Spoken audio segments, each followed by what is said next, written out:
So நம்ம ஏற்கனவே 4 இயல் வந்து முடிச்சாச்சு. இப்போ நம்ம பார்க்க போறது பார்த்தோம்னா காவடி சிந்து.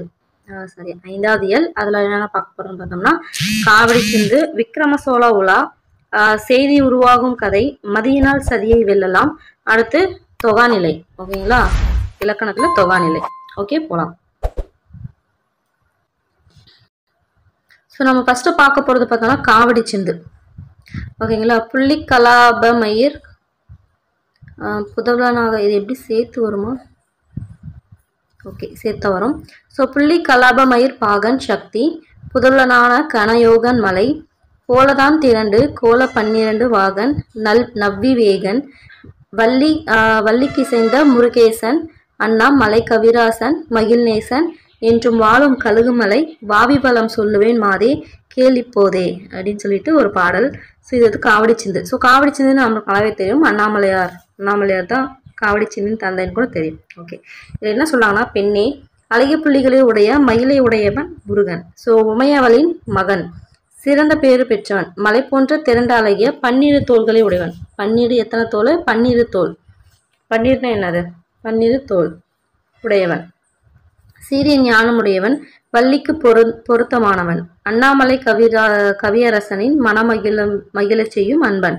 இத்தகைய முருகன் எழுந்தளிருக்கும் கழுகுமலையில் அமைந்துள்ள பொய்கையின் வளத்தை இப்பொழுதே சொல்வேன் கேட்பாயாக. ஓகேங்களா? ஓகே, ஆசிரியர் குறிப்பு பார்க்கலாம். பெயர் பார்த்தோம்னா அண்ணாமலையார். ஊர் வந்து திருநெல்வேலி மாவட்டத்தில் இருக்க சென்னிக்குளம். ஸோ பெற்றோர் பார்த்தோம்னா சென்னவர் ஓவு அம்மாள். நூல்கள் என்னென்ன பார்த்தோன்னா காவடி சிந்து, வீரை அந்தாதி, கோமதி அந்தாதி, வீரை பிள்ளை தமிழ் முதலியன. ஓகேங்களா, ரொம்ப முக்கியமானது. ஃபர்ஸ்ட் அவரோட பேர் என்ன? அண்ணாமலையார். ஊர் பார்த்தோன்னா திருநெல்வேலியில் இருக்க சென்னிக்குளம். அவங்க அப்பா பேர் பார்த்தோன்னா அந்த சென்னிக்குளம் மாதிரி இருக்கும், சென்னவர் ஓவு அம்மாள். அடுத்து அவர் எழுதினவர் பார்த்தோம்னா காவடி சிந்து. அடுத்து வீரை அந்தாதி, கோமதி அந்தாதி. அந்தாதியில் 2, வீரை அந்தாதி, கோமதி அந்தாதி. அதுக்கடுத்து பார்த்தோம்னா பிள்ளைத்தமிழ்ல வீரை பிள்ளைத்தமிழ். ஓகேங்களா? ஓகே, சிறப்பு என்னன்னு பார்த்தோம்னா இளமையிலே நினைவாற்றலும் படைப்பாற்றலும் மிக்கவர். ஓகே, காலம் பார்க்கலாம். 1861 இருந்து 1890 வரைக்கும். ஸோ இந்த 1890 ஞாபகம் இருக்குங்களா? அஞ்சலை அம்மா பிறந்த வருஷம்னு பார்த்தோம் இல்லையா? ஓகே, அந்த வருஷம் இவர் இறந்து போயிருக்காரு. ஸோ இப்படி 2 கணக்கு பண்ணி படிச்சுன்னா கொஞ்சம் ஞாபகம் வரும், ஏதாவது ஒன்றாச்சு ஞாபகம் வரும். ஸோ 1861 1890 வரைக்கும். ஓகே, நூல்குறி பார்க்கலாம். தூத்துக்குடி மாவட்டம் கோவில்பட்டிக்கு அருகில் உள்ள வளமான ஊர் தான் வந்து கழுகுமலை. இங்கே கோவில் கொண்டுள்ள முருகனின் சிறப்பை எளிய இனிய இசைப்பாடல்களால் போற்றி பாடப்பெற்றது தான் இந்த நூல். ஓகேங்களா, இது நோட் பண்ண வேண்டியது என்னன்னு பார்த்தோம்னா கழுகுமலை பற்றி நம்ம பாடியிருக்காங்க. ஸோ அந்த கழுகுமலை எங்கே இருக்குன்னு பார்த்தோம்னா தூத்துக்குடி மாவட்டம் பார்த்தோம்னா தூத்துக்குடி மாவட்டம் பக்கத்தில் இருக்க கோவில்பட்டிக்கு அருகில் இருக்க ஒரு ஊர் தான் கழுகுமலை. ஸோ தூத்துக்குடி மாவட்டம் கோவில்பட்டி. ஓகேங்களா? ஓகே, அறிஞ்ச ஒரு பொருள் நம்ம பார்த்துலாம். கலாபம் அப்படின்னா தோகை, விவேகன்னா ஞானி, கோல அழகிய, இசைந்த பொருத்தமான, பாவி பொய்கை, மாதேனா பெண்ணி. ஓகே, கலாபம்னா தோகை, இசைந்தனா பொருத்தமான, சோலை,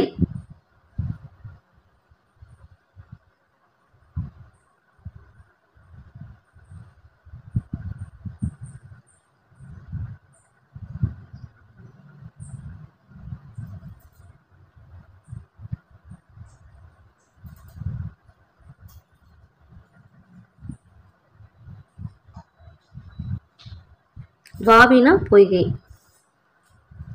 ஓகே, அடுத்து கோலன்றதான் சோலை கொடுத்தாங்க போல. சரி, சோலைனா தெரியும் இல்லையா? அந்த சோலைவனம் அப்படின்லாம் சொல்லி அது. ஓகேங்களா? ஸோ சூஸில் எப்படி இருக்கோ அதை வச்சு நம்ம எழுதி பண்ணிக்கலாம், ஒன்றும் பிரச்சனை கிடையாது. ஓகே,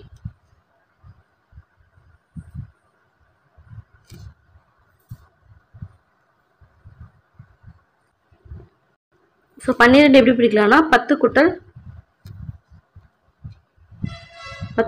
2.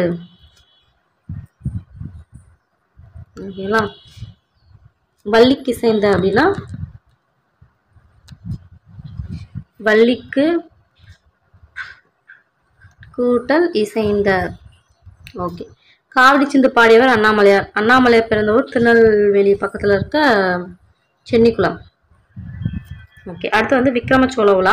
ஸோ பாட்டோட அந்த பொருளில் தான் பயங்கரமான விஷயம்லாம் இருக்குது. ஸோ இருந்தாலும் ஒரு டைம் வந்து பார்த்துக்கலாங்களா? ஸோ கொல்லும் குடக குவடு சரி குவடு அறுத்திலியா மேக்குயர தள்ளும் திரைப்பொன்னி தன்னோனும் தெல்லருவி சென்னி புலியே சென்றிருந்த கரித்திரித்து பொன்னி கரை கண்ட பூபதியும் இன்னருளின் மேதகு பொய்கை கவி கொண்டு வில்லவனை பாரத தலைவிட்ட பார்த்திபனும் மீதெல்லாம் என் கொண்ட தொன்னூற்றின் மேல் இருமூன்று புண்கொண்ட வெற்றி புரவலும் கண்கொண்ட கோதிலால் தேரல் குனிக்கும் திருமஞ்சம் காதலால் பொன்வீந்த காவலனும் தூதர் காப்பண்டும் பகலொன்றில் ஈரோன் பதுசுரமும் கொண்டு மலைநாடும் கொண்டேனும் தண்டேவி கங்கா நதியும் கடாரமும் கைகொண்டு சிங்காதனத்திருந்த செம்பியனும் வங்கத்தை முற்றுமுரண் அடக்கி மும்முடி போய் கல்யாணி சென்ற தனியாண்மை சேவகனும் பச்சலரை வெப்பத்தடுகளத்து வேலங்கள் ஆயிரமும் கொப்பத்தொருகளிச்சால் கொண்டோனும் அப்பல நூல் பாடரவ தென்னரங்க மேயாக்க பன்மணியால் ஆடவர பாயல் அமைதோனும். எழுதுனது பார்த்தோன்னா ஒட்டக்குத்தர். ஓகேங்களா? ஸோ இது ரொம்ப இது பண்ண வேணாம், ஜஸ்ட் வந்து சும்மா நான் சொல்லும் போது கேட்டிங்களா அவ்வளோதான், விட்டுருங்க, ரொம்பலாம் இதில் பார்க்க தேவையில்ல. ஸோ விக்ரம சோழவுலா எழுதுனது யாருன்னு பார்த்தோன்னா ஒட்டக்கூத்தர். இது ரொம்ப முக்கியம். விக்ரம சோழவுலா எழுதுனது யார்? ஒட்டக்கூத்தர்ன்றது முக்கியம். ஓகே, பொருள் வந்து ரொம்பவே முக்கியம். ஏன்னா அதில் வந்து நிறைய பாயிண்ட்ஸ் வந்து வரும், எக்ஸாம் பாயிண்ட்ஸ் இதெல்லாம் வரும், நிறைய பார்க்கலாம். ஸோ குடகுமலையை ஊடறுத்து அலைமோதும் காவிரியை தந்தவன் கவேரன். ஃபர்ஸ்ட் பாயிண்ட், குடகுமலையை ஊடறுத்து அலைமோதும் காவிரியை தந்தவன் யாரு? கவேரன். தெளிந்த அருவியை உடைய மேருமலையின் உச்சியில் புலிக்கொடி நாட்டி பொன்னியாகிய காவிரியின் இரு கரையையும் உயர்த்தி கட்டியவன் சோழ கரிகாலன். அடுத்த பாயிண்ட், பொய்கையாரின் களவழி 40 பாடலுக்கு பரிசாக சேரமான் கணைக்கால் இரும்புரையை சிறைவீடு செய்தவன் சோழன் செங்கானன். அடுத்த பாயிண்ட், போரில் பெருமையாக எண்ணத்தக்க விழுப்புண்கள் எத்தனை? 96 பெற்றவன் சோழன் விசயாலயன். அடுத்து, சிவபெருமான் ஆடலரசராய் காட்சி தரும் தில்லைக்கு பொன்மைந்தவன் சோழன் முதல் பராந்தகன். இது வந்து ஹிஸ்டரிலையும் கேட்டிருக்காங்க, இதுலையும் கேட்டிருக்காங்க. ஓகேங்களா? 18 சிற்றூர்களையும் கைப்பற்றி மலைநாடு வென்ற சோழன் முதல் ராசராசன். வடக்கே படையெடுத்து கங்கையும் கிழக்கில் கடாரமும் வென்று கை கொண்டவன். சேரர் கப்பப்படை முழுவதையும் அளித்தவன் ராஜேந்திரன். சாளுக்கியர்களின் தலைநகரமான கல்யாணபுரத்தின் மீது படையெடுத்து மும்முறை போரிட்டு வென்றவன் சோழன் ராஜாதிராஜன். அடுத்து, குப்பத்து போரில் 1000 யானைகளை வென்றவன் சோழன் ராஜேந்திரன். திருவரங்கத்தில் பள்ளி கொண்ட பெருமாளுக்கு மணிகள் பலவற்றால் பாம்பனை அமைத்தவன் சோழன் ராசமகேந்திரன். ஓகேங்களா? இந்த மாதிரி வந்து பாராட்டியிருக்காரு, புகழ்ந்திருக்காரு. ஓகேங்களா? ஸோ இந்த பொருள் வந்து ரொம்பவே முக்கியமானது. நிறைய பாயிண்ட்ஸ் வந்து இதில் நிறைய வந்திருக்கு. ஸோ பாட அந்த கண்டுக்காதீங்க, பட் அந்த பொருள் வந்து ஒரு பாயிண்ட், ஃபர்ஸ்ட் பாயிண்ட் அந்த மாதிரி போட்டு எழுதிக்கோங்க. இல்லை நீங்கள் புக்கு இருந்தால் நோட் பண்ணிக்கிட்டாலும் ஓகே தான். ஓகேங்களா? பட் வந்து இது படிச்சுக்கோங்க. ஸோ ஓகே, ஃபர்ஸ்ட் பாயிண்ட் பார்த்தோம்னா குடகுமலையை ஊடறுத்து அலைமோதும் காவேரி தந்தவன் கவேரன். ஸோ காவேரன். ஓகேங்களா? ஓரளவுக்கு மேட்ச் ஆகுது. நம்மளுக்கு தெரியும் காவேரியோட இது பார்த்தோம்னா குடகுமலை அப்படின்னு சொல்லிட்டு. ஸோ ஓகே, அது வந்து நம்மளுக்கு ஞாபகம் வந்துச்சு. நான் சொல்லும் போதே அப்படியே மனப்பாடம் பண்ணிக்கோங்க. ஸோ குடகுமலை, காவேரி, கவேரன். அடுத்து, தெளிந்த அருவியை உடைய மேருமலை, அதோட உச்சியில் வந்து புலிக்கொடி நாட்டினவங்க. அது நம்மளுக்கு ஏற்கனவே படிச்சது. ஓகேங்களா? அடுத்து, என்ன மலை? மேருமலைன்னா இமயமலைன்னுவாங்களோ அதுதான். ஸோ பொன்னாகிய காவிரியின் இரு கரைகளையும் உயர்த்தி கட்டியவன் சோழன் கரிகாலன். அதாவது காவிரியில் வந்து இது கட்டினார் இல்லையா, அணை கட்டினார் இல்லையா, அதுதான். ஸோ உயர்த்தி கட்டியவன் சோழன் கரிகாலன். ஓகேங்களா? 3வது பாயிண்ட், ஸோ பொன்னியாகிய காவிரியின் ஓகேங்களா இரு கரைகளையும் உயர்த்தி கட்டியவன் சோழன் கரிகாலன். 3வது பாயிண்ட். அடுத்து, பொய்கையாரின் களவழி 40 நம்மளுக்கு நல்லாவே தெரியும். 17 கீழ்கணக்கு நூலில் ஒன்று தான் களவழி 40. அதை பார்த்தோன்னா புறத்திணையை வந்து இது சொல்கிறது. புறத்திணைன்னா என்னது? அந்த போர் இதை பற்றி சொல்கிறது. ஸோ அதாவது 17 கீழ்கணக்கு நூல்களில் இருக்கிற ஒரே ஒரு புறநூல் பார்த்தோம்னா இந்த களவழி 40 தான். எழுதுனது பொய்கையார் அப்படின்னு சொல்லிட்டு அதாவது இவர் எப்படி ஞாபகம் சொன்னால் களவழி அப்படின்னா என்ன சொல்லுவாங்க, களவாடுறது அப்படின்னு பொய் சொல்கிறது திருடுறது அப்படின்னா, ஸோ களவழினா பொய் அப்படின்னு சொல்லி பொய்யா ஞாபகம் சொல்லி ஒரு ஷார்ட்கட்டை சொன்னேன். ஸோ இவர் என்ன பண்ணுவார்னா பாடலுக்கு பரிசா இவர் வந்து பாடல் பாடுவார். யாருக்குன்னா சேரமான் கணைக்கால் இரும்புரையை வந்து திருப்பி தர சொல்லி. அதாவது பார்த்தா 2 பேருக்கு வந்து சண்டை நடக்கும். சோழன் செங்கனானுக்கும் சேரமான் கணைக்கால் இரும்புரைக்கும் 2 பேருக்கு என்ன ஆகும், சண்டை நடக்கும். ஓகேங்களா. ஸோ கல்லுமலம் அப்படின்ற இடத்துல ரொம்ப முக்கியமான பாயிண்ட் இது. ஓகேங்களா. கல்லுமலம் அப்படின்ற இடத்துல வந்து சண்டை நடக்கும் 2 பேர்த்துல. அதில் பார்த்தோம்னா இந்த சோழன் செங்கானான் வந்து ஜெயிச்சுட்டு சேரமான் கணைக்கால் இரும்புரையை வந்து சிறை எடுத்துருவார். ஸோ அப்போ என்ன பண்ணுவார், பொய்யார் போய் களவழி நாற்பது வந்து சோழன் மேலே பாடி அதுக்கு பரிசா என்ன சொல்வார், சேரமான் கணைக்கால் இரும்புரை விடுதலை செய்யுங்கன்னு சொல்லி கேட்பாரு. அவர் விடுதலை செஞ்சிருவார். பட் வந்து அவர் வந்து அந்த அவமானம் தாங்க முடியாமல் அந்த சேரமான் வந்து இறந்துருவாங்க அப்படின்னு கூட நம்ம படிச்சிருப்போம். அதை தான் இங்கே சொல்லியிருக்காங்க. இது வந்து 4th பாயிண்ட். ஓகேங்களா. ஓகே. போரில் பெருமையாக எண்ணத்தக்க விழுப்புண்கள் 96. எத்தனை? 96. சிற்றிலக்கியம் 96 மாதிரி இந்த விழுப்புண் 96. அது மாதிரி புண்ணு இருக்கு இல்லையா, அது 96 இருக்கான். அதை பெற்றவர் தான் சோழன் விசயாலயன். ஓகேங்களா. ஓகேங்களா. அடுத்த பாயிண்ட் ஞாபகம் 96 சோழன் விசயாலயன்.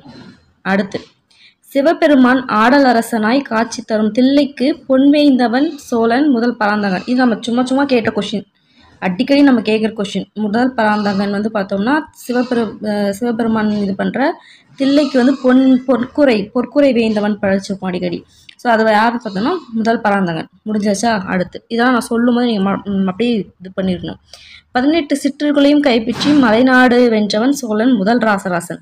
ஸோ எத்தனை சிற்றூர்? 18 சிற்றூர்களையும் கைப்பற்றி மலைநாடு வென்றவன் யார்? ஃபர்ஸ்ட் சோழன் முதல் ராசராசன். அடுத்து வடக்கே படையெடுத்து கங்கையும் கிழக்கில் கடாரமும் வென்று கை கொண்டவன் சேரர் கப்பற்படை முழுவதையும் அளித்தவன் ராஜேந்திரன். ஓகேங்களா. அந்த புலிக்குடி நாட்டினாங்க இல்லையா அவங்க யார்? கங்கை, அதாவது வடக்கில் நார்த் சைடில் தானே கங்கா இருக்குது இமயமலையில், அதையும் அதுக்கப்புறம் என்ன சொல்கிறாங்க பாருங்கள், கிழக்கில் கடாரம். கிழக்குனா என்னது? இந்த சைடு நார்த்தில் கங்கையும் கிழக்கில் பார்த்தோன்னா கடாரம். இதை வென்று கை கொண்டவன் யாருன்னு பார்த்தோம்னா ராஜேந்திரன். அது மட்டும் வேற என்ன பண்ணார் பார்த்தோம்னா சேரர் கப்பற்படை முழுதும் அழைச்சவரும் அவர் தான். ஓகேங்களா. ராஜேந்திரன். ஓகேங்களா. கடாரம், கங்கை, சேரர் கப்பற்படை அளித்தவன் ராஜேந்திரன். ஓகே. அடுத்து சாளுக்கியர்களின் தலைநகரமான கல்யாணபுரத்தின் மீது படையெடுத்து மும்முறை போரிட்டு வென்றவன் சோழன் ராஜேந்திரன். சரி, ராஜாதிராஜன். ஓகேங்களா. ஃபர்ஸ்ட் முதலாம் ராசராசன் பார்த்தோம், அடுத்து ராஜேந்திரன், அடுத்து ராஜாதிராஜன். ஓகேங்களா. யார? சாளுக்கியரோட தலைநகரம் என்னது? சாளுக்கியோட தலைநகரம் கல்யாணபுரம். அதை படையெடுத்து 3 முறை, ஓகேங்களா, 3 முறை போரிட்டு வென்றவன் தான் யாரு? ராஜாதிராஜன். அடுத்து கொப்பத்து போரில் 1000 யானைகளை, இது ஈஸியாகவே ஞாபகம் வந்துடும். கொப்பத்து போரில் பார்த்தோம்னா 1000 யானைகளை வென்றவன் யார் பார்த்தோம்னா ராஜேந்திரன். இங்கே ஒரு ராஜேந்திரன் இருக்கும், இது ஒரு ராஜேந்திரன் இருக்கும். ஓகேங்களா. அதை பார்த்துக்கணும். ஸோ வந்து பார்க்கலாம். அடுத்து பார்த்தோம்னா திருவரங்கத்தில் பள்ளி கொண்ட பெருமாளுக்கு மணிகள் பலவற்றால் பாம்பனை அமைத்தவன் சோழன் ராஜா மகேந்திரன். ஓகேங்களா. மணி மகேந்திரன் அப்படின்னா வச்சுக்கலாம். ஓகேங்களா. திருவரங்கத்தில் பள்ளி கொண்ட பெருமாளுக்கு. ஓகேங்களா. ஸோ ஓகே, அவ்வளோதான். ஓகே, சொற்பொருள் பார்க்கலாம். குவடுனா மலை, பொன்னினா காவேரி, அதை நான் மேலே வந்து பொன்னி என்கிற காவேரி. அடுத்து கோதுனா குற்றம், அரவம்னா பாம்பு. ஓகே, இயற்பெயர் பார்க்கலாம். ராஜராஜ சோழன் உலா எழுதுன மேலே பார்த்தா ஒட்டக்குத்தர். சிறப்பு பெயர் கவி சக்கரவர்த்தி. ஓகேங்களா. அது நம்மளுக்கு நல்லாவே தெரிஞ்சது தான். ஸோ சிறப்பு பெயர் வேறு என்னெல்லாம் இருக்குது? இவரோட சிறப்பு என்னன்னு பார்த்தோம்னா விக்ரமச்சோழன், 2ஆம் குலோதுங்கன், 2ஆம் ராஜராஜன் ஆகிய 3 மன்னர்கள் அவையிலும் செல்வாக்கோடு விளங்கியவர். எது? விக்ரமச்சோழன், 2ஆம் குலோதுங்கன், 2ஆம் ராஜராஜன். ஓகேங்களா. 2ஆம் குலோதுங்கன், ராஜராஜன், அடுத்து விக்ரமச்சோழன். ஸோ மேக்ஸிமம் சோழ மன்னர் கூட வந்திருக்காரு. ஓகே, இயற்றிய நூல்கள் என்ன பார்த்தோம்னா மூவருலா, அதே மாதிரி ராஜராஜ சோழன் பார்த்தோமா அது மூவருலா, தக்கையக்கபரணி, குலோதுங்க பிள்ளைத்தமிழ். நான் இது ஏற்கனவே பார்த்தோம். குலோதுங்க பிள்ளைத்தமிழ், மூவருலா, அப்புறமேட்டு ராஜராஜ சோழனுலா, தக்கையக்கபரணி. இவரோட காலம் பார்த்தோம்னா 12ஆம் நூற்றாண்டு. ஓகேங்களா. ஓகே, நூல்குறிப்பு பார்க்கலாம். உலா அப்படின்றது என்ன பார்த்தோன்னா 96 வகை சிற்றிலக்கியங்களும் ஒன்று, அது நமக்கு நல்லாவே தெரியும். ஸோ உலா அப்படின்னு என்ன பார்த்தோன்னா இறைவன், மன்னன், மக்கள், சிறந்தோர் முதலியோரின் சிறப்புகளை எடுத்துக்கூறும் நோக்கிலேயே இவ்வகை சிற்றிலக்கியம் எழுதப்படுது. ஓகேங்களா. அடுத்து உலா அப்படின்னா என்ன பார்த்தோன்னா ஊர்கோலமாறுதல். அதாவது என்னன்னு பார்த்தோம்னா பாட்டுடை தலைவன் வீதியில், இப்போ ராஜராஜ சோழன் உலாவா, அப்போ ராஜராஜன் தான் பாட்டுடை தலைவன். அந்த பாட்டுடை தலைவன் வீதியில் உலா வரும்போது அப்போ இது ரொம்ப முக்கியமான ஒரு லைன், பேதை பெரும்பை மங்கை மடிந்தை அறிவை தெரிவை பேரிளம்பெண் என்று 7 வகை பருவ மகளிரும் கண்டு காதல் கொள்வதை அமைந்து பாடுவது தான் உலா. ஸோ ஓகேங்களா. ஸோ இது நம்ம என்ன எப்படி இதுனா லைனை ஞாபகம் வச்சுக்கணும். பேதை பெதும்பை மங்கை மடந்தை அறிவை தெரிவை பேரிளம்பெண் அப்படின்னு சொல்லிட்டு லைனை ஞாபகம் வச்சுக்கணும். ஸோ இவங்க பார்த்தோன்னா 7 வகை பெண்களும் காதல் வயப்படுற மாதிரி சொல்கிறது தான் உலா. ஓகேங்களா. அடுத்து முதல் குலோதுங்க சோழனுடைய 4வது மகன் தான் விக்ரம சோழன். மேலே நான் பார்த்தோம் இல்லையா விக்ரம சோழன். அதுக்கப்புறம் பார்த்தோம்னா இவங்க அவையில் பார்த்தோம்னா இருந்தாருன்னு சொல்லிட்டு, இந்த விக்ரம சோழன் யாருன்னு பார்த்தோம்னா முதல் குலோதுங்க சோழன் இருக்கார் இல்லையா, அவரோட பையன். ஓகேங்களா. அவருடைய தாய் பார்த்தோன்னா மதுராந்தகி. இவர் கங்கை கொண்ட சோழபுரத்தை தலைநகரமாக கொண்டு ஆட்சி செய்தார். இவருடைய காலம் கிபி 12ஆம், இவருதுமே 12ஆம் நூற்றாண்டு தான். ஸோ இதில் கொஞ்சம் நிறைய இன்ஃபர்மேஷன் இருக்கும். ஸோ கொஞ்சம் பொறுமையாக பார்த்து படிக்கணும். அது கீழே இன்னும் இருக்குது, பார்க்கலாம் இருங்க. ஓகே, ஃபஸ்ட்டு என்னது, விக்ரம சோழன் யார், முதலாம் குலோதுங்க சோழனுடைய 4வது பையன். அவங்க அம்மா பேர் என்ன, தாய் மதுராந்தகி. இவங்க கங்கை கொண்ட சோழபுரத்தை தலைநகரமாக கொண்டு ஆட்சி செய்தாங்க. ஸோ கிபி 12ஆம் நூற்றாண்டு நம்மளுக்கு அது மேலே நான் பார்த்துட்டோம். ஓகே, அடுத்து ஓகே, நம்ம மகளிரில் 7 வகை பருவம்னு பார்த்தோம். அதே மாதிரி மலரின் 7 வகை பருவங்கள் இருக்குது, அது தெரிஞ்சுக்கணும். நம்ம புது புக்கில் கூட படிச்சிருப்போம். அதுதான் சொல்ல போகிறோம். இது லைனை இது பண்ணோம். ஃபஸ்ட்டு அரும்பு, மொட்டு, முகை, மலர், அலர், வி, செம்மல். இதுவும் லைனாக படிச்சுக்கணும். ஃபஸ்ட்டு பார்த்தோன்னா அரும்பாக இருக்கும், அடுத்து மொட்டு, அடுத்து முகை, மலர், அலர், வி, செம்மல். ஓகேங்களா. ஓகே, அடுத்து ஓகே, பொருள் தருக. குவடுனா என்னது, மலை. அரவம்னா பாம்பு. பொன்னினா காவேரி. களிறுனா யானை. கோதுனா குற்றம். கோதுனா குற்றம். ஓகேங்களா. ஓகே, இது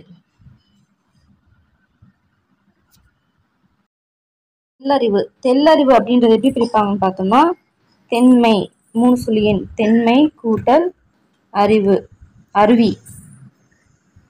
ஸோ தென்மைன்றது தெளிவுன்னு வரும். ஸோ தெல்லறிவுக்கு அர்த்தம் பார்த்தோன்னா தெளிவான அருவி.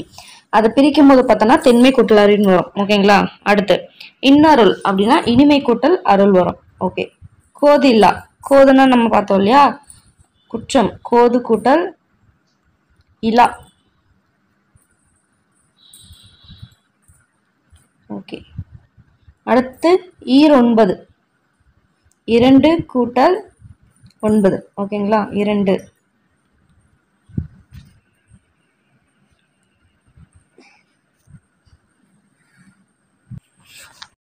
ஆடரவம் அப்படின்னா என்ன அர்த்தம் பார்த்தோம்னா ஆடுகின்ற பாம்புன்னு சொல்லுவாங்க. ஸோ அது எப்படி பிரிக்கலாம் பார்த்தோம்னா ஆடு கூட்டல் அரவம் அப்படின்னு சொல்லிட்டு பிரிக்கலாம். ஓகேங்களா. அடுத்து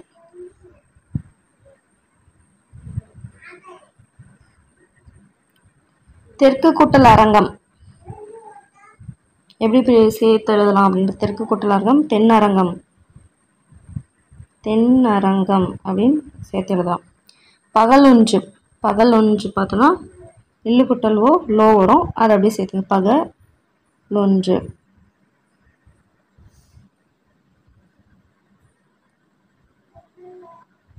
முரண் கூட்டல் அடுக்கி, முரண் அடுக்கி.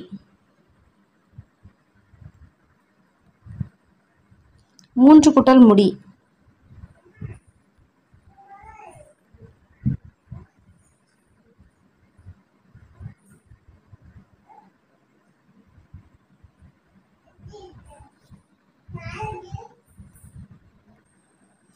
மூன்று கூட்டல் முடி எப்படி எழுதலாம்னா மும்முடி. ஓகேங்களா, மும்முடி. ஓகே, மூவர்லா இயற்றியவர் யார்? ஒட்டக்கூத்தர். மூவர்லா இயற்றியவர் ஒட்டக்கூத்தர். உலா என்பது பார்த்தோன்னா 96 வகை சிற்றிலக்கியங்கள் ஒன்று. ஓகே, அடுத்து பார்த்தோன்னா ஒரு உரைநடை. செய்தி உருவாகும் வரலாறு. நாம் நாள்தோறும் பார்க்கின்ற படிக்கின்ற செய்தித்தாள் அஞ்சலர்ந்த மலர்களாய். ஓகே, இதெல்லாம் ஓகே வேண்டாம். ஓகே, இது பார்க்கலாம். அறிஞர் கிப்ளிங் அப்படின்றவர் என்ன பண்ணுறாருன்னா செய்தி பற்றி ஒரு விஷயத்த வந்து சொல்கிறார். என்னன்னு பார்த்தோம்னா, ஏன், என்ன, எப்போது, எப்படி, எங்கே, யார் எனும் அன்பு தொண்டர் 6 பேர்கள் அறிய செய்வார் தான் செய்தியினை அப்படின்னு சொல்லிட்டு சொல்கிறாங்க.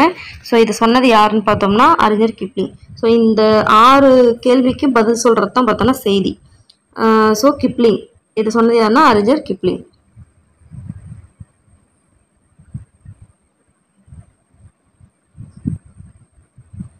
அடுத்து பார்க்கலாம். ஓகே, செய்தி திரட்டல் என்னன்னு பார்க்கலாம். செய்தியை இனங்கண்ட பின்னர் செய்தியாளர் செய்தியை திரட்டும் பணியில் ஈடுபடுகிறார். செய்தியை பெறுதல் என்பது துப்பறிதல் போன்றது. ஸோ எது வந்து துப்பறிதல் போன்றது பார்த்தோன்னா செய்தியை பெறுதல் வந்து துப்பறிதல் போன்றது. ஏன்னா இந்த 6 வினா நம்ம மேலே பார்த்தோம் இல்லையா, எங்கே, ஏன், எதற்கு, எப்படின்னு சொல்லிட்டு. ஸோ இந்த 6 வினாக்களுக்கும் உரிய விடையை காண்பது என்பது கடலில் மூழ்கி முத்தெடுப்பது போன்ற அரிய பணி. ஸோ செய்திகளை திரட்டுவதற்கு என்று சில இடங்களை குறிப்பிடுவர். ஸோ ஒவ்வொரு செய்திகளும் தமக்கு என ஒதுக்கப்பட்ட இடங்களுக்கோ அலுவலகங்களுக்கோ நாள்தோறும் சென்று செய்திகளை திரட்டுவர். இதை என்ன சொல்லுவாங்கன்னா செய்திக்களம். செய்திக்களம் சொல்லுவாங்க. ஸோ நாள்தோறும் அவங்க போயிட்டு செய்தி திரட்டுற இடத்த என்ன சொல்லுவாங்கன்னா செய்திக்களம். செய்திகளின் மூலங்களாக இருக்கும் அமைச்சகங்கள், காவல் நிலையங்கள், மருத்துவமனைகள், நீதிமன்றம் முதலிய செய்திக்களங்கள் செய்தியாளர்கள் நாள்தோறும் சென்று உரியவிடம் தொடர்பு கொண்டு செய்திகளை பெற்று வருவர். ஸோ செய்திக்களங்கள் செய்திகளை திரட்டுவது மட்டுமின்றி மற்ற இடங்களுக்கு எதிர்பாராமல் நிகழும் நிகழ்வுகளை தமக்கு ஒதுக்கப்பட்ட பணியாக கொண்டு செய்தியாளர் செய்து திரட்டுவர். ஓகே, இப்பணியில் ஈடுபடுபவர்கள் தனித்திறன் மிக்கவர்களாக இருக்க வேண்டும். புதிய இடங்கள் சூழ்நிலைக்கேற்ப விரைந்து செயல்பட்டு செய்திகளை திரட்ட வேண்டும்.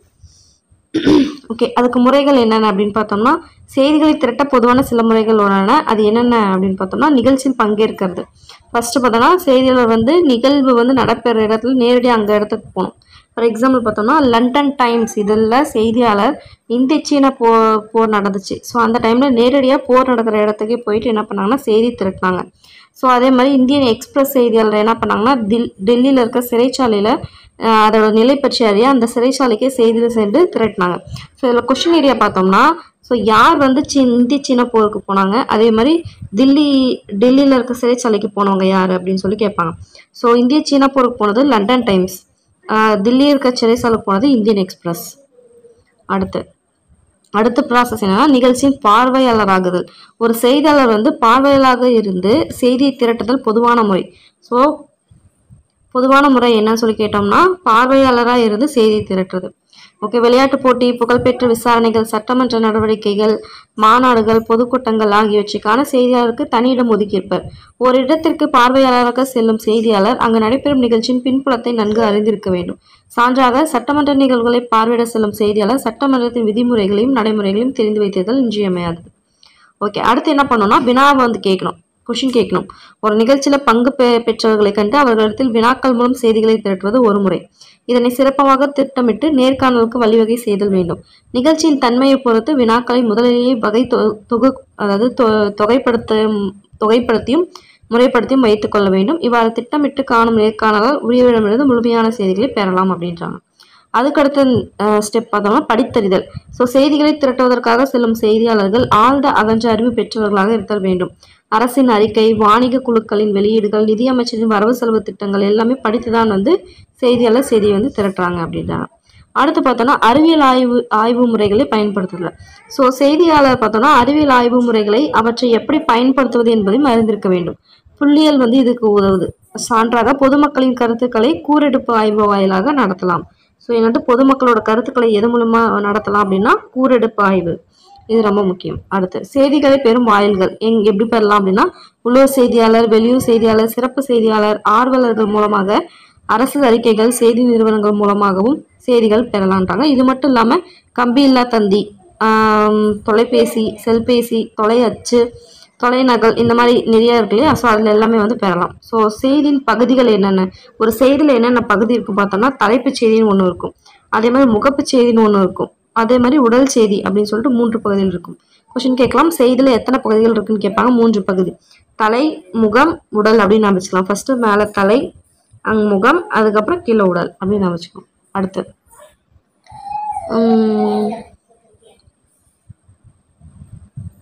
ஓகே, ஒரு செய்தி முழுமையும் உள்ளடக்கியதாக தலைப்பு வந்து அமைத்தல் வேண்டும். ஒரு செய்தி முழுமையாக இருக்கிற மாதிரி தலைப்பு இருக்கணும். ஸோ செய்திக்கு தலைப்பும் அது நடைபெற்ற இடம் நாள் போன்றவற்றை செய்தியில் இடம்பெறும். செய்தியில் முதல் பக்கத்தில் முகப்பு செய்தி.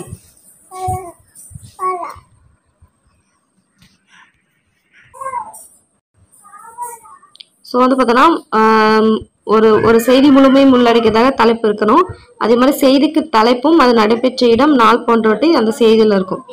அது செய்தியின் முதல் பக்கத்தின் முகப்பு செய்தி முழு கருத்தையும் சில சொற்களை தெரிவிக்கும் வகையில் இடம்பெற்றிருக்கும். முதல் பக்கத்துல முகப்பு செய்தி முழு கருத்தையும் சொல்லும். அதே மாதிரி அந்த நிகழ்ச்சியோட விவரத்தை எடுத்துக்கிற செய்தி பார்த்தோம்னா உடல் பகுதியில் இருக்கும். ஸோ தலைப்பக்கத்துல பார்த்தோம்னா ஃபுல் அண்ட் ஃபுல் வந்து அந்த செய்தியோட ஒரு சுருக்கம் மாதிரி இருக்கும், ஃபுல்லாக உள்ளடக்கிற மாதிரி இருக்கும். அடுத்து பார்த்தோம்னா முகப்பு செய்தியில் பார்த்தோம்னா முழு கருத்தையும் வந்து ஒரு சில சொற்களை தெரிவிக்கிற மாதிரி இருக்கும்.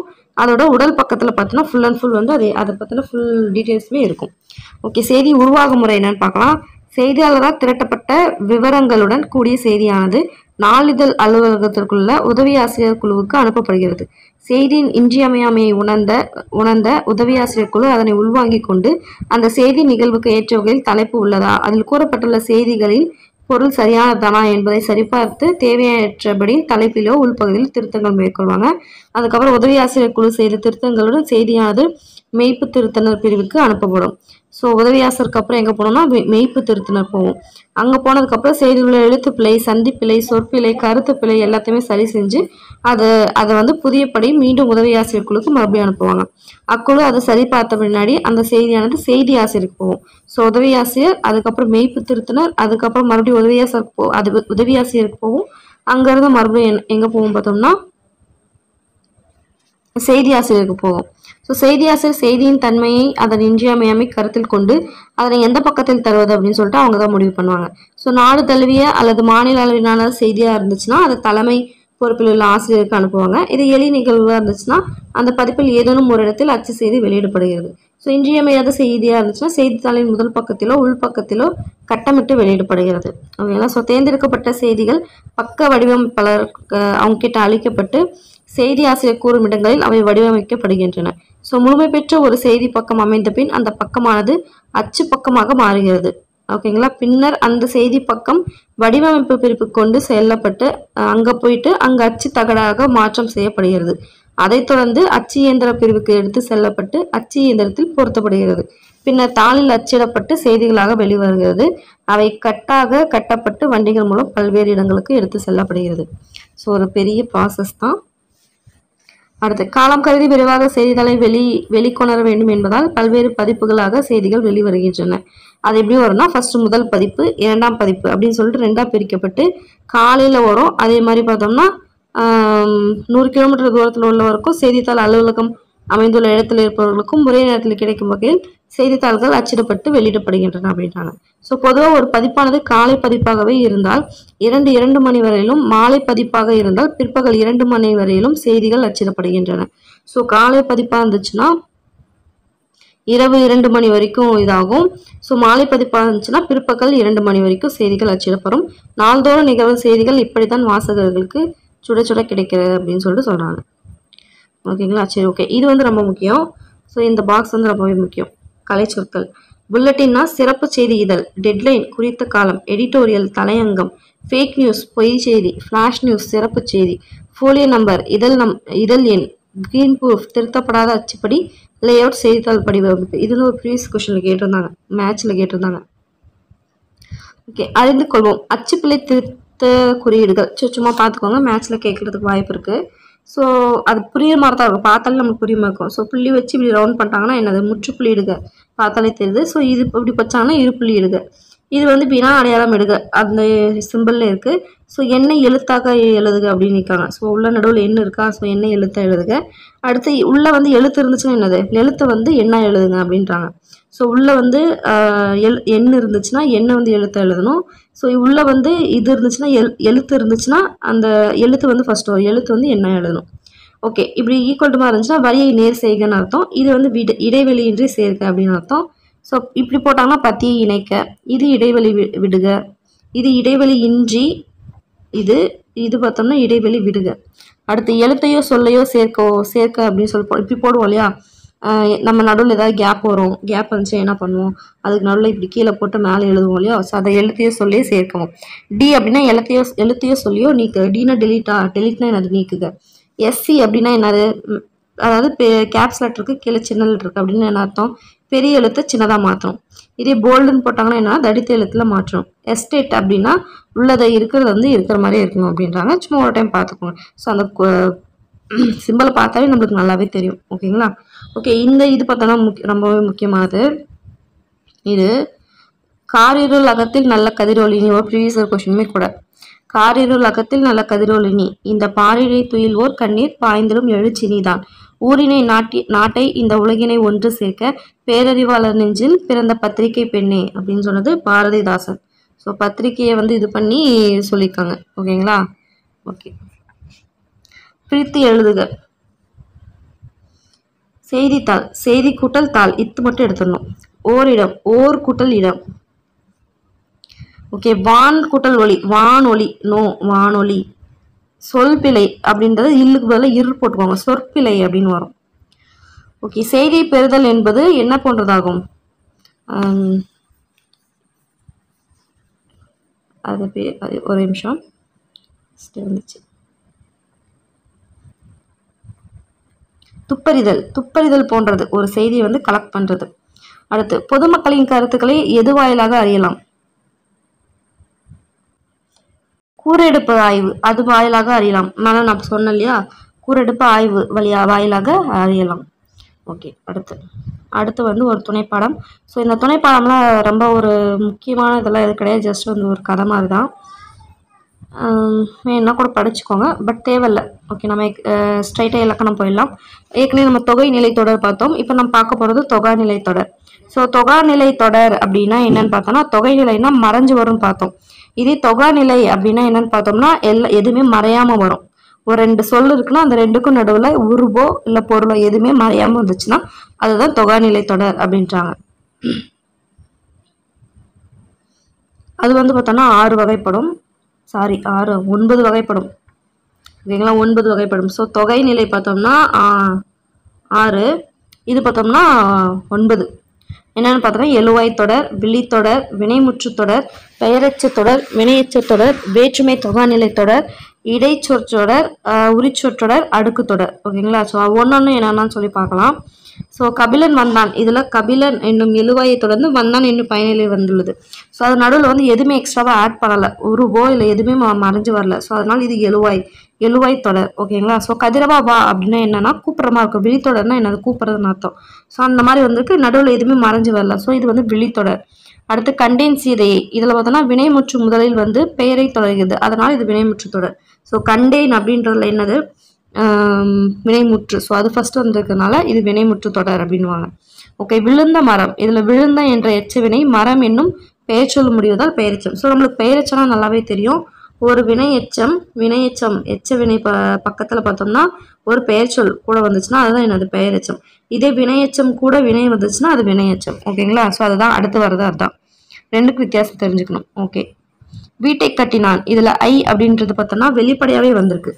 ஸோ இதே வந்து வீடு கட்டினான் அப்படின்னு மட்டும் வந்துச்சுன்னா அது வேற்றுமை தொகைன்னு வரும். இது பார்த்தோம்னா வீட்டை கட்டினான் ஐ வெளிப்படையாக வந்திருக்கு. ஸோ பார்த்தோம்னா ஐன்றது 2ஆம் வேற்றுமை. அப்போ என்ன அது வேற்றுமை தொகாநிலை தொடர் அப்படின்னு சொல்லிட்டு சொல்லுவாங்க.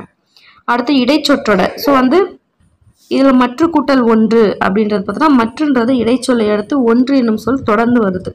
நடுவில் வந்து எந்த ஒரு இடைச்சொல்லுமே வந்து இது ஆகல, அதனால என்னன்னா இடைச்சொற்றொடர் அப்படின்றாங்க. ஓகே, உரிச்சொற்றொடர் நம்மளுக்கு நல்லாவே தெரியும்.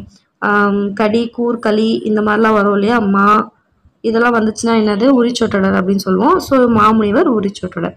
வாழ்க வாழ்க வாழ்க இந்த மாதிரி ஒரே சொல் பல முறை அடுக்கி வருது அப்படின்னு பார்த்தோம்னா அடுக்கு தொடர்.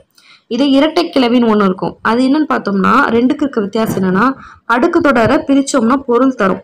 இதே இரட்டை கிளவி கடகட தடதட இதெல்லாம் பிரிச்சோம்னா பொருள் வராது. ரெண்டுக்கு இருக்க வித்தியாசம் அவ்வளோதான். இது வந்து அடுக்கு தொடர். இந்த லைன் பாருங்க, முற்று ஈரச்சம் எழுவாய் விழிப்பொருள் ஆறுருபு இடையுறி அழைக்கிவை தொகாநிலை. ஓகேங்களா. ஸோ இது சொன்னது என்னன்னு பார்த்தோம்னா நன்னூல்.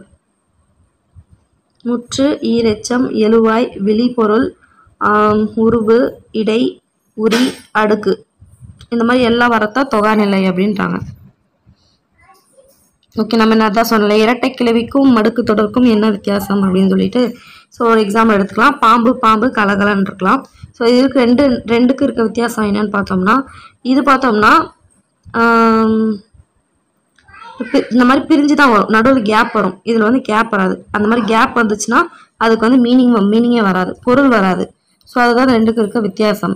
ஸோ இது பார்த்தோம்னா இந்த இரட்டை கிளவி இதெல்லாம் வந்து என்ன மாதிரி வரும்னா, அடுக்கு தொடர் விரைவு. அடுக்கு தொடர்ன்றது விரைவு, வெகுளி, உவகை, அச்சம், அவலம் இந்த மாதிரி காரண பொருளில் வரும். ஸோ இரட்டை கிளவி என்னன்னா அடைமொழி குறிப்பு பொருளில் வரும். ஸோ இப்போ எப்படின்னா கலகலவென சிரித்தாள், அடுத்து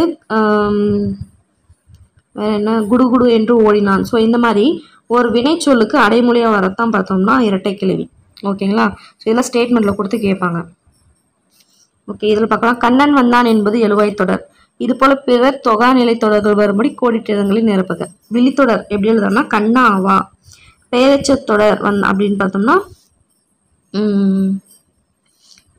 பெயரெச்சம் வந்த கண்ணன் அப்படின்னு எழுதலாம். ஓகே, வந்தான் வினை முற்றா வந்தான் கண்ணன், அவ்வளோதான். ஓகே, வினை எச்ச தொடர்னா கண்ணன், வினை எச்சம்மா கண்ணன்,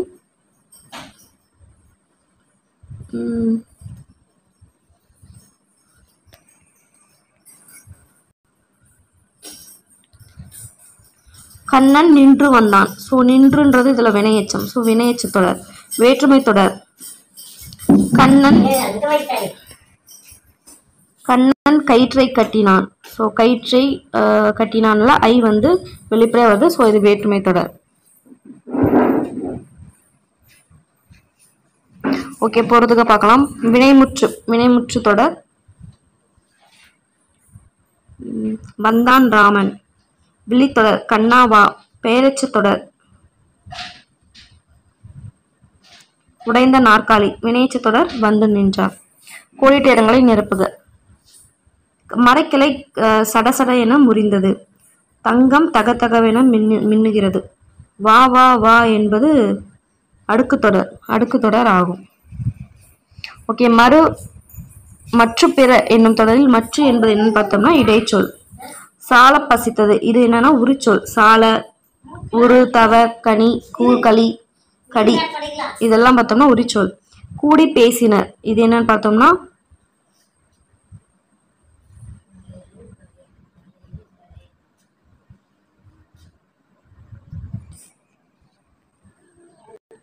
இது பார்த்தோம்னா வினையச்ச தொடர் வரும். ஸோ இது பார்த்தோம்னா பேச்சு வழக்கு எழுத்து வழக்கு. ஸோ பேச்சு வழக்கும் எழுத்து வழக்கும் பார்க்கணும், இது ரொம்ப முக்கியம். கோர்த்துனா கோத்து. சுவற்றில் அப்படின்னா சுவரில். ஸோ சுவற்றில் அப்படின்றது பேச்சு வழக்கு. சுவரில் அப்படின்றது எழுத்து வழக்கு, மாறி நம்ம பேசுகிற மாதிரி இருக்கும். ஸோ சுவற்றில் பேச்சு வழக்கு, சுவரில் எழுத்து வழக்கு. நாட்கள் நாள்கள். மனதில் வர்றது மனத்தில் வரும். பதட்டம் பதற்றம். சிலவு செலவு. அருகாமையில் அருகில்.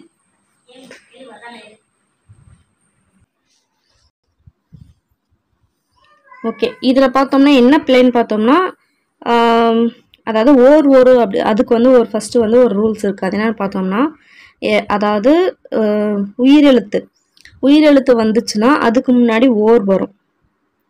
இதே வந்து பார்த்தோம்னா உயிர்மை அந்த மாதிரி வந்துச்சுன்னா அதுக்கு முன்னாடி ஒரு வரும்.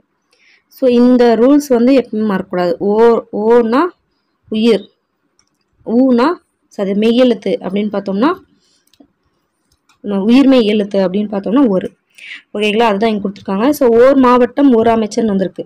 ஸோ அப்படி ஓர் மாவட்டம் அப்படின்னா ஓ வந்து பார்த்தோம்னா உயிரெழுத்தாக வரும். அப்போ என்ன வரும்? ஒரு மாவட்டம்னு வரும். இதே வந்து உயிரெழுத்து வந்துச்சுன்னா ஓர் வரும். அப்போ ஓர் அமைச்சர். ஓகே, அவரது மகனோடுன்னு வந்திருக்கு. அவருடைய மகனோடு அப்படின்னு வரும். ஒடு அந்த இது வரும். அவரோட உடைமை மாதிரி இருக்கிறதுனால அந்த மாதிரி வரும். மேற்கொண்டார் இக்கு இங்க மிஸ்ஸு. அதே மாதிரி பார்த்தா அந்த சுற்றுலா அந்த இந்த வந்துச்சுன்னா என்ன வரும்? வல்லினம் மிகுன்னு பார்த்துருக்கோம் இல்லையா? ஸோ அந்த இந்தன்னு வந்ததுனால இச்சு வரும். கண்டதை கூறவே. ஓகேங்களா? ஸோ வந்து இது என்னன்னு பார்த்தோம்னா கண்டதை கூறவே வந்து வினையச்சம். ஸோ வினையச்சம் அங்கே பார்த்தோம்னா என்ன? அது வல்லினம் மிகும் நம்ம பார்த்துக்குவோம். ஸோ அப்படிங்கும்போது இக்கு வரும். ஓகே, அவர் தான் வரும், அவர் தான் வராது, அவர் தாம் அப்படின்னு வரும்.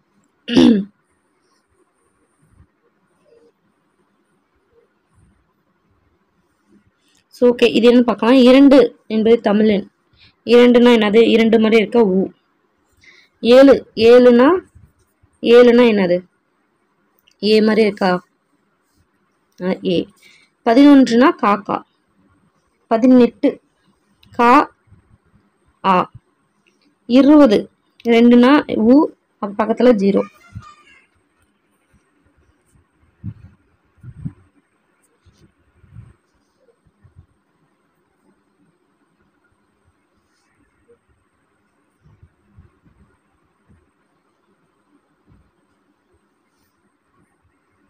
ஓகே, இது வந்து பார்த்துக்கோங்க. ஊழையும் முப்பக்கம் காண்பர் உழைவின்றி தாழாது உணென்று பவர். ஸோ இது லைன் கேட்டு கூட கேட்கலாம், குறள். ஓகேங்களா, அவ்வளோதான். இயல் 5 வந்து சக்ஸஸ்ஃபுல்லாக நம்ம முடிச்சிட்டோம். ஓகேங்களா, ஸோ பார்த்து ரிவைஸ் பண்ணிக்கோங்க. முடிஞ்ச அளவுக்கு புக் பேக் நான் சொல்லியிருக்கேன் இல்லையா, அதெல்லாம் மட்டுமாச்சு பார்த்துக்கோங்க. நான் எதெல்லாம் வந்து நான் லைன் பண்ணி சொல்லிக்கணும் அது மட்டுமாச்சு பார்த்துக்கோங்க, ரொம்ப இம்பார்ட்டன்ட். ஓகே, நான் நெக்ஸ்ட்டு எல்லாம் மீட் பண்ணுறேன். பாய்.